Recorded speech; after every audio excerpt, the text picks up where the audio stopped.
Halloween night. It was Halloween Eve, and a strange moon, orange like a pumpkin, was slowly rising over the town of Brickstone. The streets were shining. Children were laughing dressed as skeletons and witches, but on the edge of town there was a house that no one approached. Its windows looked like eyes watching you. Orestis, Andreas, and Loukas stood in front of the gate. They say that on this night, the pumpkins in the garden whisper the secrets of the lost, said Andreas, tightening his flashlight.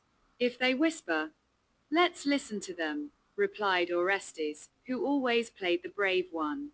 The door opened by itself with a deep, long crack, and a stream of icy air enveloped them. Inside, everything seemed to breathe. The shadows moved as if they had a life of their own. A mirror in the middle of the living room sparkled, and a voice, old as dust, whispered, "Who dares to wake the Witch Kalelia?" Through the mirror emerged a tall woman with a black veil, skin as pale as wax and eyes that burned. "Nah, have you come for sweets, little mortals?" she asked with a smile that never reached her eyes. Loukas, though he wanted to back down, remained in his place while Andreas approached him.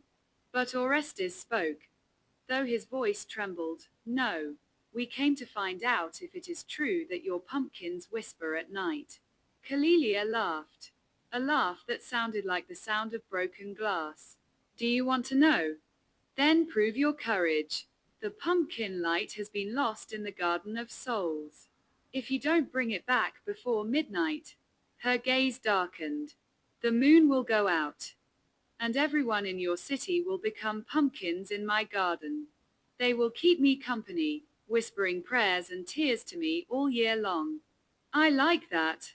The three friends swallowed their fear and went out into the garden. The air was full of whispers. Orestis, Andreas, Loukas.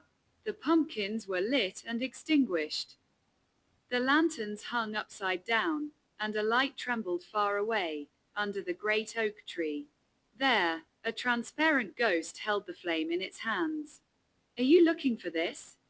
it said in a voice that sounded like wind in a pipe. "We need the light to save the city," Andreas shouted. The ghost smiled bitterly. "I need it to get out of here too. If you take it, I'll be trapped forever." The children looked at each other.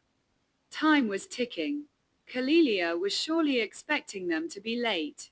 Suddenly, a black cat appeared among them.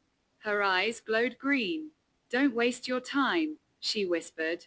"Kalelia wants the dawn to break while you're still here. Then the sun will turn you into pumpkins, like everyone else before you." Loukas leaned close to her. "Why are you helping us?" "Because I can't stand their voices anymore, and my children seem too noisy to stay here forever." With the cat's help, the children hatched a plan. The black cat tricked the ghost by showing him a mirror that showed the world of the living, so he let go of the flame for a moment. Orestis grabbed the pumpkin light and the three friends ran back to the house. Kalelia screamed, "No, it's too early," but the light shone so brightly that it broke its mirrors. The smoke disappeared, and the moon illuminated the entire city again. The house dissolved into ashes. The cat, before disappearing, winked at them. "We'll meet again some night, but bring some milk then." The friends returned to the city. The pumpkins in the streets no longer whispered, they only glowed quietly, as if they were smiling.